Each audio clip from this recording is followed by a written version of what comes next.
Salut à tous et bienvenue dans cette nouvelle vidéo, j'espère que vous allez bien. On se retrouve aujourd'hui pour parler d'un smartphone super intéressant, assez attendu il faut le dire. Il s'agit du Poco X3 NFC, donc bien évidemment il s'agit d'un Xiaomi. Ce smartphone est commercialisé depuis peu en France, directement sur le site officiel du constructeur. Il y a même actuellement des offres en cours, donc si vous êtes intéressé par ce produit, vous retrouverez le lien dans la description de ma vidéo. Sur la face avant du coffret, qui n'est pas encore déballé, je viens de le recevoir et je vais le découvrir du coup en même temps que vous, on retrouve bien sûr en gros le nom de ce smartphone, donc c'est le X3 NFC. Alors je sais pas pourquoi ils ont mis le NFC en avant, ça n'est pas aujourd'hui une particularité, c'est quelque chose de commun qui est sur quasiment tous les smartphones, quoi qu'il en soit, c'est son appellation Poco X3 NFC. Sur le haut de la boîte, on retrouve bien sûr la marque du constructeur, donc Poco, qui est une filiale de Xiaomi. Du coup, ne soyez pas surpris si vous retrouvez ici ou là quelques appellations Xiaomi sur les accessoires notamment. Sur la tranche du coffret, on retrouve encore une fois l'appellation complète du smartphone et une petite mise en avant qui vous indique que ce smartphone fonctionne avec l'entièreté des systèmes Google et des services Google. Je pense que le constructeur a voulu mettre ça en avant pour que les gens ne tombent pas dans la paranoïa par rapport aux problèmes qu'il y a avec Huawei et Honor et les États-Unis. Du coup, ce smartphone a accès, rassurez-vous, à toutes les applications Google et à tous les services Google. Et enfin, pour finir avec le coffret, sur la tranche de la boîte, on retrouve bien sûr l'appellation complète du smartphone, on retrouve également quelques informations techniques, donc c'est une version 6 Go de RAM avec 64 Go d'espace de stockage. C'est la version la moins chère proposée actuellement, vous trouverez sur le site une autre version avec 128 Go d'espace de stockage. Cependant, la puissance reste toujours à 6 Go.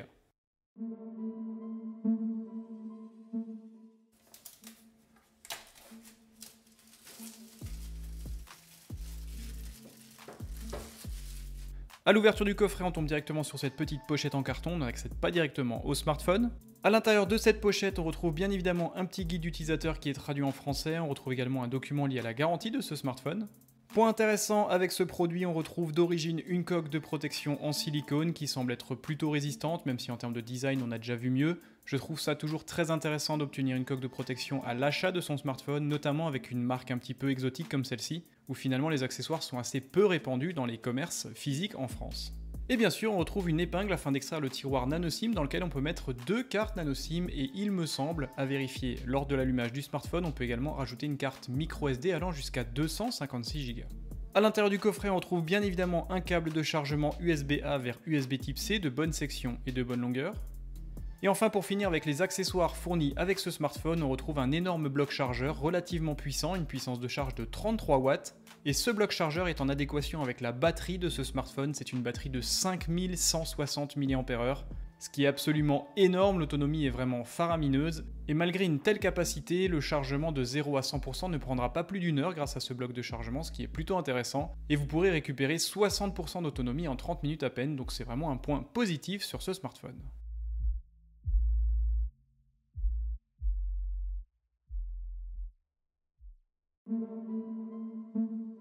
Comme vous l'avez certainement constaté, il n'y a pas d'écouteurs fournis d'origine avec ce smartphone. Quoi qu'il en soit, si vous passez commande sur le site officiel de Poco ou de Xiaomi, vous aurez droit bien sûr à une paire d'écouteurs qui sera offerte. Ces écouteurs sont vendus habituellement 9,99€ sur le site officiel. Quoi qu'il en soit, pour l'achat d'un X3 NFC, ils seront offerts et c'est du coup plutôt intéressant.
Et voici donc ce superbe Poco X3 NFC qui est vraiment très joli, tout du moins très original, le traitement sur la coque arrière est vraiment très sympa. L'aspect hologramme comme ça sur le nom Poco est vraiment très joli, c'est vraiment un smartphone qui pour le coup a une originalité certaine en termes de design, et cela change un petit peu de ce que j'ai pu voir jusqu'alors. Sur la face arrière du smartphone, on retrouve bien sûr le logo du constructeur qui est vraiment très joli, très réussi, vous avez également toutes les informations de certification du smartphone, et bien sûr, on retrouve un énorme module photo qui est vraiment massif, vraiment proéminent, d'où l'intérêt d'avoir une coque de protection qui viendra gommer le jeu qu'il y a entre le sommet du capteur et le sommet de la coque pour éviter que le smartphone soit bancal d'une part, et aussi pour éviter que les capteurs photo soient directement en contact avec le plan de travail, ça évitera bien sûr de les abîmer. Mais pour le coup, ce module photo est absolument énorme, il dépasse allègrement de la coque, c'est assez impressionnant. L'aspect centré comme ça est plutôt sympa, c'est plutôt joli. Certains disent que ça inspire directement le design d'un volant de Formule 1. Vous n'êtes pas sans savoir que Poco avait proposé son premier smartphone qui était le Poco F1. Lié à ses performances et à sa vitesse, du coup, ce serait un petit clin d'œil avec un design proche d'un volant de Formule 1.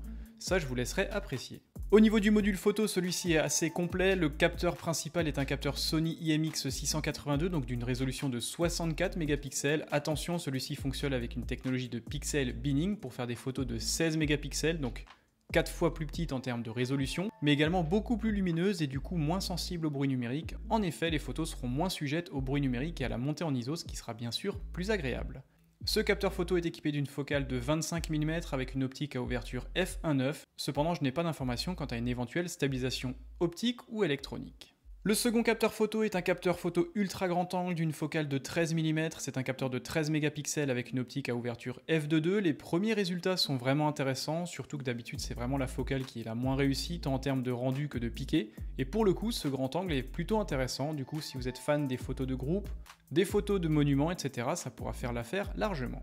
Et enfin sur le bas on retrouve deux capteurs beaucoup plus modestes, deux capteurs de 2 mégapixels avec une ouverture à f2.4 chacun, un capteur destiné à la photographie macro et un second capteur lié au mode portrait pour générer un bokeh, un flou d'arrière-plan autour du sujet, pour bien sûr simuler un petit peu un flou lié à une optique grand angle sur un capteur plein format. Et bien sûr dans le coin supérieur on retrouve un flash LED qui sera utilisé lors des photos assez sombres. Au niveau de la captation vidéo, ça n'est pas non plus extraordinaire, ce smartphone peut filmer en 4K à 30 images secondes, il peut également filmer en Full HD à 30 images secondes, et pour le côté créatif, vous avez également accès à du slow motion à 960 images secondes en 720p, ou alors à 120 images par seconde en Full HD 1080 pixels. Sur la tranche du smartphone, on retrouve bien sûr le bouton de contrôle volume plus et moins, on retrouve également le bouton de démarrage du smartphone qui fait lecteur d'empreintes, je trouve que ce positionnement est assez intéressant et assez pertinent, ça fonctionne très bien. Sur la tranche inférieure, on retrouve bien sûr une grille pour le haut-parleur et c'est vraiment un des points forts de ce smartphone. Il est équipé de deux haut-parleurs stéréo, donc la restitution sonore est vraiment bonne pour le prix là encore. Et c'est vraiment une qualité intéressante qui n'est pas forcément présente sur des smartphones bien plus chers. On retrouve également un microphone extérieur, une connexion USB Type-C. Et bon point également en termes de polyvalence, vous avez encore une prise mini jack 3.5. Sur la tranche opposée, il n'y a ni bouton ni interaction, on retrouve simplement le tiroir dans lequel on peut mettre en effet deux cartes nano SIM ou une carte nano SIM plus une carte micro SD allant jusqu'à 256 Go, sachant que les deux versions d'origine sont de 64 ou de 128 Go de stockage. Et enfin, sur la tranche supérieure, on retrouve bien sûr un microphone extérieur et on retrouve également un port infrarouge. Sur la face avant de ce smartphone, de ce Poco X3 NFC, on retrouve bien sûr la pièce maîtresse, cet énorme écran de 6,67 pouces, c'est vraiment super impressionnant en termes de taille. Cet écran utilise malheureusement une technologie IPS LCD, donc on n'a pas le droit de l'OLED ou de l'AMOLED sur cette version, quoi qu'il en soit dans cette gamme de prix ça n'est pas déconnant, d'autant plus que le taux de contraste est plutôt intéressant. Au niveau de la définition, c'est une définition Full HD+, donc du 2400 par 1080 pixels, cela donne une densité de 395 pixels par pouce. Mais pour être tout à fait sincère, la finesse d'affichage est absolument suffisante. Deux points intéressants sur cet écran, bien sûr, un taux de rafraîchissement à 120 Hz, donc ça c'est assez impressionnant encore une fois pour un smartphone de ce segment. Et aussi une protection Gorilla Glass de niveau 5 avec en plus l'ajout d'un film de protection directement en usine. Ça, ce sont vraiment deux critères très intéressants pour moi. Bien évidemment, ce smartphone n'échappe pas à la mode des poinçons directement centrés dans l'écran, donc on retrouve un capteur photo de 20 mégapixels avec une optique à ouverture à f2.2 qui propose des photos plutôt qualitatives et qui fera l'affaire pour tous les fans d'autoportrait. Au niveau des performances, ce smartphone tourne donc avec le dernier processeur Snapdragon 732G. C'est un des processeurs les plus performants du moment dans cette gamme. Il est équipé d'un GPU Adreno 618 de 6 Go de RAM et de 64 Go d'espace de stockage, ou une autre version également disponible un petit peu plus chère avec 128 Go d'espace de stockage. Quoi qu'il en soit, en termes de performance, ce sera toujours 6 Go. Et bien sûr, comme vous pouvez le constater, ce smartphone tourne sur Android en version 10 avec une surcouche maison MIUI en version 12.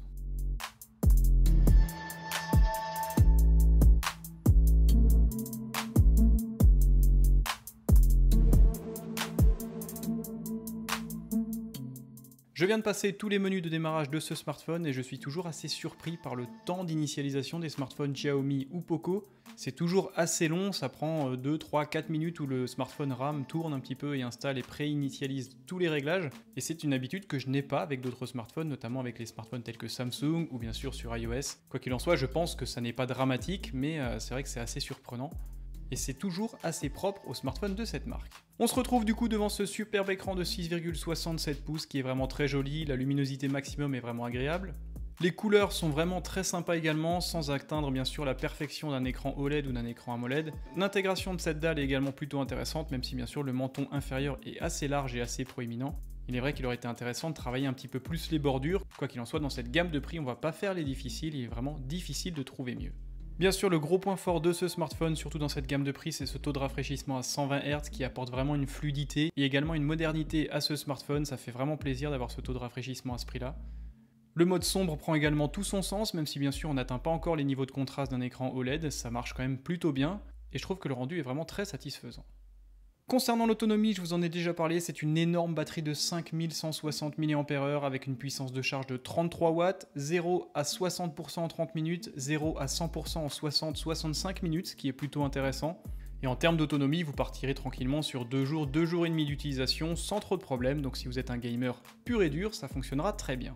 Et enfin, au niveau des autres paramètres importants sur ce smartphone, il est comme je l'ai dit équipé de 2 haut-parleurs stéréo, d'un emplacement dual SIM ou alors une SIM plus carte microSD allant jusqu'à 256 Go. Il est bien sûr équipé d'un module NFC, comme son nom l'indique, je le rappelle il s'appelle Poco X3 NFC. Vous avez une prise mini jack 3.5, une connexion USB type C et un port infrarouge, ce qui est plutôt intéressant et qui est plutôt polyvalent. En termes de protection, il n'y a pas d'étanchéité pure et dure sur ce smartphone, il faut se limiter à du IP53, donc c'est simplement une protection contre l'humidité, une protection contre la poussière. Donc n'allez pas le mettre près d'une piscine comme un smartphone IP67 ou IP68, je vous le déconseille fortement. Et ce smartphone, en termes d'encombrement, en plus d'avoir un grand écran de 6,67 pouces, pèse 215 grammes. C'est du coup un smartphone plutôt massif, quoi qu'il en soit, l'équilibre est plutôt bon et le poids est bien réparti. Voilà pour la petite présentation et le déballage rapide de ce nouveau Poco X3 en version NFC. Tenez-moi au courant dans les commentaires si vous souhaitez que je fasse un test un petit peu plus approfondi, si vous souhaitez que je poste des photos ou vidéos faites avec ce smartphone sur Instagram ou sur Twitter. Quoi qu'il en soit, celui-ci est disponible actuellement à 229 € en version 6 Go, 64 Go et il est également disponible à 249 € en version 6 Go de RAM et 128 Go d'espace de stockage. Je vous mets bien sûr le lien dans la description de ma vidéo, n'hésitez pas bien sûr à me rejoindre sur Twitter et sur Instagram, j'ai vraiment besoin de vous pour continuer ma chaîne et pour que les marques me fassent confiance pour vous proposer ce genre de produits. Prenez soin de vous et on se retrouve bien sûr très bientôt pour d'autres produits, d'autres smartphones. À très bientôt.